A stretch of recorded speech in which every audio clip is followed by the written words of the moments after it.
Meet 2016. Not the greatest year in sport for everyone.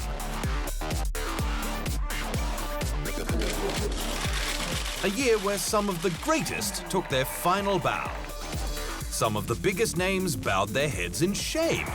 Some didn't understand what all the fuss was about. And others slipped into the darkness of the night, never to be seen again. If you supported them, you hated them, or were embarrassed by them, or wanted so desperately to be them, just so you could be the hero and save the day. So here it is for all to see, because quite simply, you can't hide from the truth about the worst in sport for 2016. I'm not answering that question.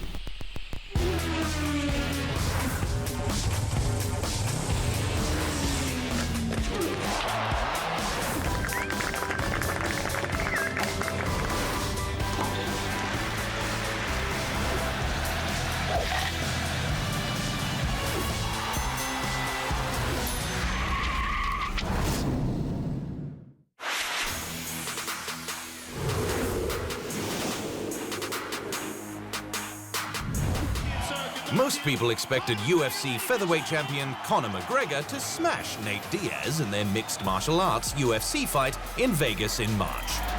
But instead, the notorious, trash-talking Irishman lost to the American, who had only 11 days to prepare for the fight. Diaz winning via submission from McGregor in just the second round.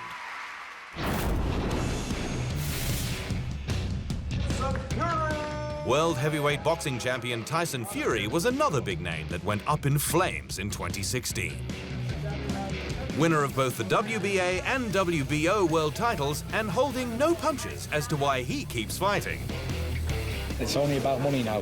I've achieved what I've got to achieve, so basically it's about money now. Fury is just as famous for his stinging words, which include sexist, anti-Semitic, and homophobic comments.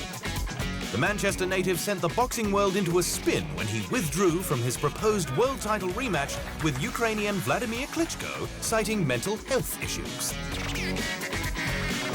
It was later revealed the Brit's A sample from a random urine test on September 22 had shown traces of cocaine.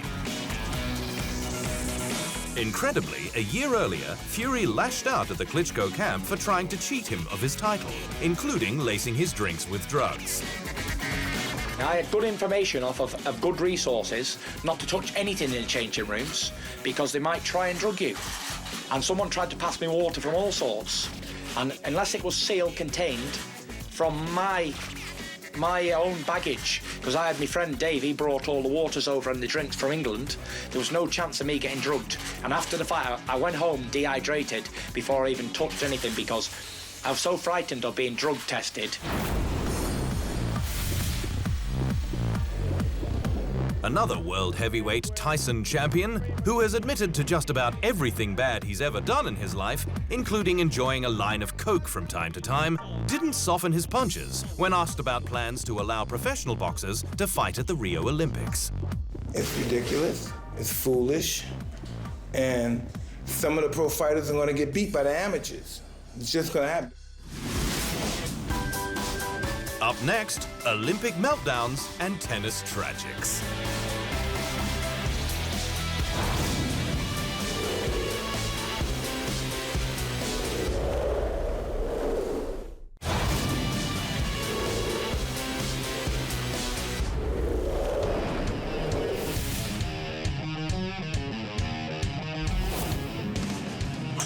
There's nothing worse in the battlefield of sport than heading into the Olympics as the gold medal favorite and falling short.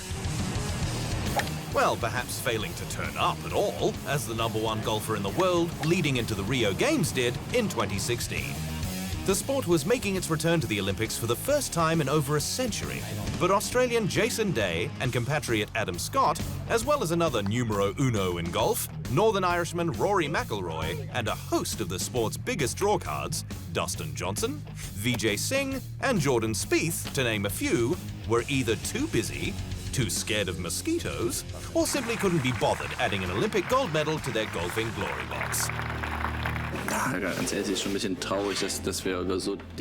Honestly, it's sad that we have to talk about such things when promoting the Olympic Games. It's very, very hard for me to understand how someone doesn't want to be part of the biggest sporting event in the world. I do not have any explanation for this, and I do not know any reasons for this. We all know the official reasons. I think that's a very comfortable excuse for many, but everybody has to make their own decision. I did everything right to come here and be able to take part in the Games. The way many players approach this is very sad for our sport. Finde ich sehr schade, auch sehr traurig für unseren Sport. It's obviously a pretty big statement for me and my team to pull from the Olympics. With the understanding of what's going on with regards to the Zika virus, it was a very difficult decision to make. Obviously representing your country, but also putting family first and making sure that's a priority, more so than golf and the Olympics. Major winner Rory McIlroy added, "My health and my family's health comes before everything else. Even though the risk of infection from the Zika virus is considered low, it is a risk nonetheless, and a risk I am unwilling to take." The mass exodus left a field of 60 players from only 41 out of the 206 countries competing at the Rio Olympics. You always enjoy playing against the best, so of course you would have liked to see as many as possible at the Games in Rio, but we all got different views on Zika virus and scheduling and whatnot, and we're all free to decide on our schedules. So it is what it is, and I'm just happy to be part of it. It's going to be quite an experience, I think, and then I hope I can perform well and hopefully get one of the medals, and hopefully the best one to bring home. I think it'd be pretty cool to have that next to some of the other nice trophies I managed to win. For the record, Stenson did hit the podium, but had to settle for silver, behind the man he beat for his first major earlier in the year, Englishman Justin Rose.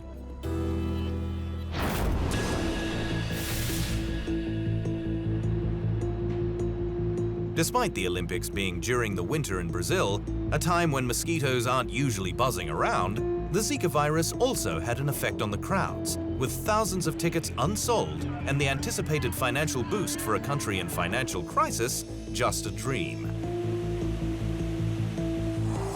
It was also a dream shattered for many Russian athletes after it was discovered the country had undergone state-sponsored doping.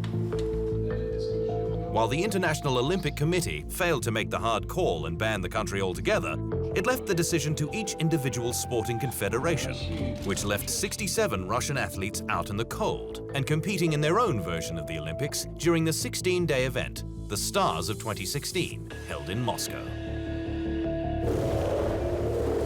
It is obvious that the absence of Russian sportspeople, leaders in many sporting disciplines, will significantly affect the intensity of the competition and diminish the spectator value of the forthcoming events, said Russian President Vladimir Putin.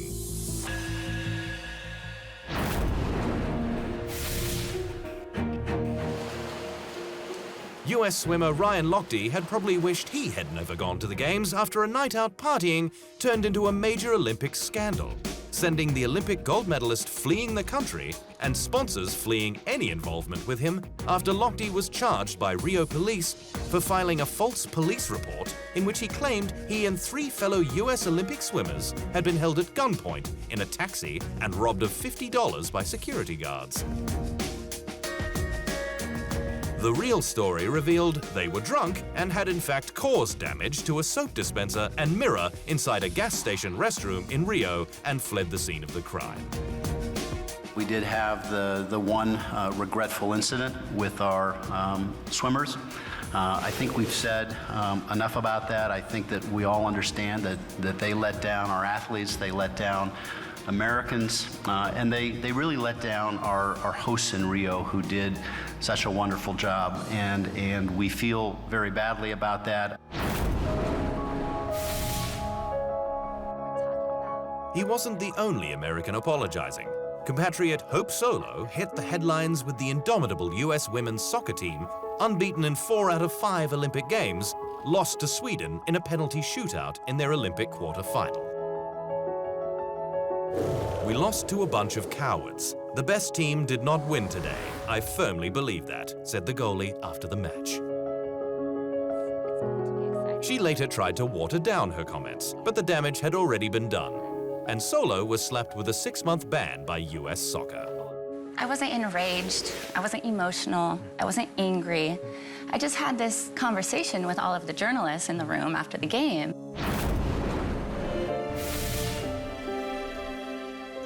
Novak Djokovic headed to Rio as a favorite, but the world number one also left devastated after being knocked out in both the men's doubles and singles. Beaten by Juan Martín del Potro in the first round, who eventually went on to take home silver, the Serbian was brought to tears at his lackluster performance.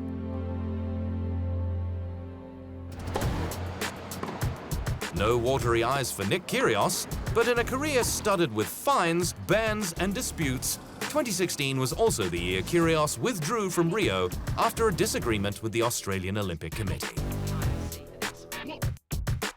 The fiery Aussie followed up with tanking a match at the Shanghai Masters in October, which resulted in an 8-week ban and $25,000 fine for conduct contrary to the integrity of the game.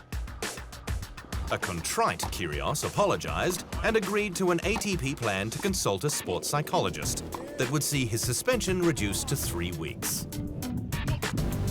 Although the young tennis player later tweeted when answering a fan, which alluded to not following through on the said deal and deleting it afterwards. Another player had her ban reduced, but not before she sensationally fell off her perch. For 11 years, Maria Sharapova was the highest-paid female athlete in the world. In 2016, Forbes estimated her worth at around $285 billion, and she was the WTA's most marketable star. So her fall from grace made quite an impact, when in March 2016, she admitted failing a drug test. It's very important for you to understand that for 10 years, this medicine was not on WADA's ban list, and I had been legally taking the medicine for the past 10 years. But on January 1st, the rules had changed, and meldonium became a prohibited substance, which I had not known. The Russian champion claimed she had no notion that it could be performance-enhancing, and that she had not been aware of its recent ban.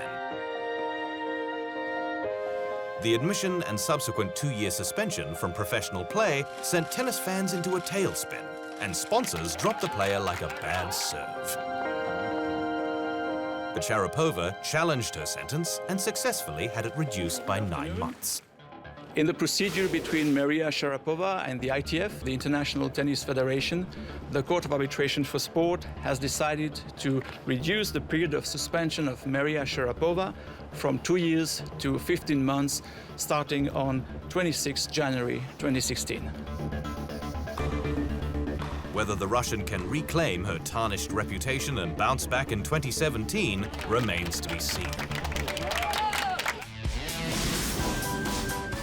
After the break, corruption, capitulation, controversy, and a classic case of choking.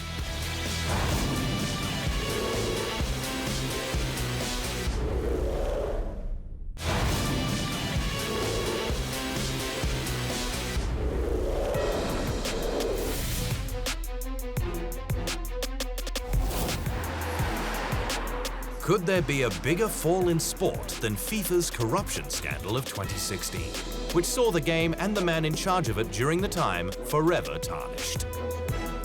The once most powerful person in world football, Sepp Blatter, was publicly humiliated after he was served with notice to appear at the 2017 trial into corruption, with a total of 39 executives and officials under his watch charged with bribery allegations. I have already explained that years and months I am not responsible morally of what the others have done. And if you go back to this, I don't know how many that have been arrested, they are all Americans, North Americans, South Americans, and in their activities in the confederations and not in the FIFA activities. Blatter, who stood as FIFA president for 17 years and has been investigated for paying himself bonuses in the millions, is already serving a 6-year ban from football for conflict of interest, after he authorized a dodgy €1.8 million payment in 2011 to then UEFA president Michel Platini. I regret I have not done enough to bring FIFA back on the right track. I take responsibility, but inside FIFA with the national associations, we have put a lot of barriers to stop corruption.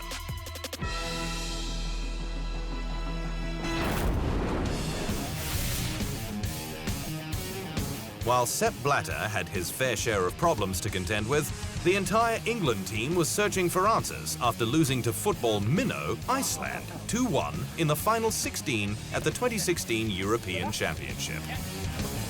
The pressure was always so much more on England. This was a game for them to lose.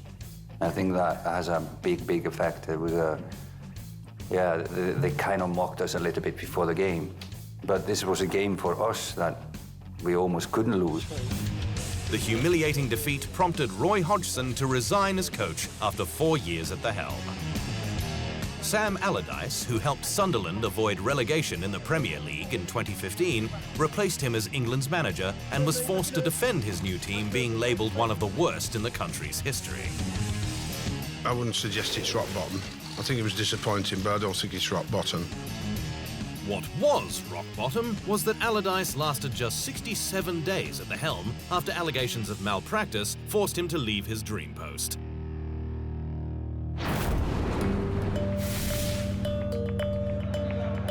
After winning the 2014-15 English Premier League title, Chelsea's fall saw the club's worst start to the season since 1986.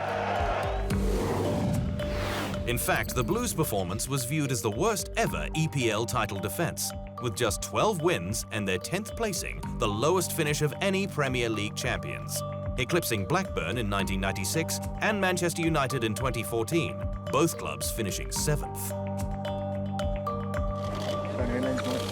In December 2015, Chelsea's title defence sunk to a new low when Bournemouth became the first Premier League newcomers to beat the West London team in more than 14 years. Manager Jose Mourinho refuting any suggestions he was lucky to still have a job. The bad results are not normal, but the situation of any manager to keep his job and to have the chance to improve and to have the chance to finish his work, that's the normal. That's not to be lucky, that's normal. Days later, and just 7 months after clinching the EPL title, the Portuguese coach of the century was sacked. Chelsea releasing this statement. His 3 league titles, FA Cup, Community Shield, and 3 League Cup wins over 2 spells make him the most successful manager in our 110-year history. But both Jose and the board agreed results have not been good enough this season and believe it is in the best interest of both parties to go our separate ways. The Blues' loss was Manchester United's gain, with the special one moving to Old Trafford. But a clash with his former club at Stamford Bridge in October 2016 saw Chelsea rubber-stamping its decision, humiliating Mourinho and clinching the points with a 4-0 drubbing over the Red Devils. We made an incredible defensive mistake. I have to say incredible with capitals. An incredible defensive mistake with capitals in the first minute, and then the game is different. The former Chelsea boss having to endure chants of "you're not special anymore" from the home fans and accusing his incumbent Antonio Conte of inciting the crowd. I think that everyone must show respect for me, for my work, for my job, and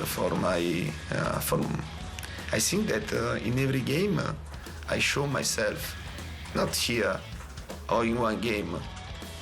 And I have a history, and you can see my history, my past. and my behaviors on the bench. And it's normal, I'm a passionate man.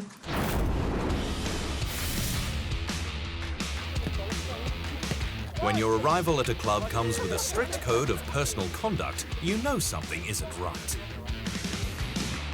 Italian striker Mario Balotelli is not a stranger to controversy. He arrived at his fifth club, AC Milan, for his second stint in 2015, this time on season loan from Liverpool, with a list of do-nots, including curbing his hairstyle and clothing, and forbidden to reveal anything about the club on social media. Balotelli was shown the door at season's end. Injury and his swaggering style, which returned just 1 goal in 20 league appearances, failing to impress and rejuvenate his career. Technically, we are talking about a very important player. Then if we consider his attitude and the way he has been managing his career, professionally speaking, he was kind of a letdown. The fact that he doesn't play with AC Milan, the fact that Liverpool abandoned him, these things show that he's at a crossroads.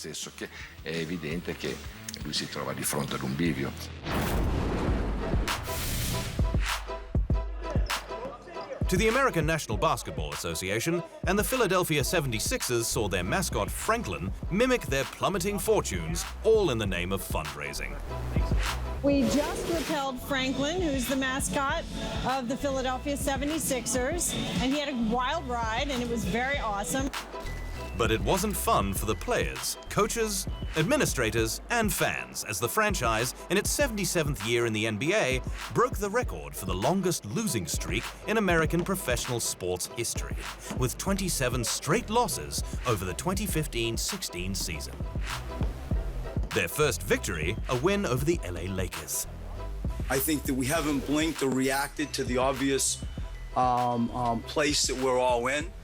And I'm proud that they stay together, that they truly do knock out good days, and we do believe that they will add up. I'm pleased for the city. You know, we don't want this streak continuing. We were pleased to come in here and get a win for our fans. They deserve it. They finished just 1 game shy of tying the NBA record for most losses in a season, set by themselves 44 years ago when they went 9-73. And for their efforts, they landed Australian Ben Simmons as the first pick in the NBA draft. I'm happy to be part of the family now. It's a weight off my chest. I've been looking forward to this day for a while, so I'm glad, you know, I've made history, not only for myself, my family, and Australian basketball. Still to come. So long, farewell, and thank you.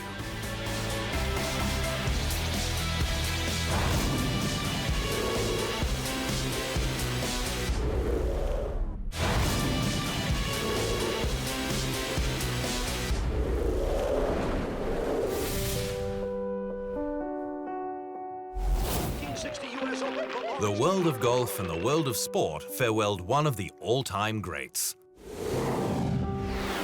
Arnold Daniel Palmer, otherwise known as the King, winner of 7 majors and 95 professional tournaments, passed away age 87. Palmer learned golf from his dad, who was a greenskeeper at a local club in Pennsylvania. He turned pro at 25, stating, "What other people find in poetry, I find in the flight of a good drive." In the years that followed, he would transcend the game, making it cool and becoming a legend in the process. Together, Arnold and I won just over $10 million in our career. Today, players make that in a year. We couldn't be happier for them. But they all should thank Arnold Palmer. They need to understand and appreciate what Arnold did to grow the game, popularize it, and the foundation he created. The game has given so much to Arnold Palmer, but he has given back so much more. When you walk up the 18th and you get an ovation like that, I guess that says it all.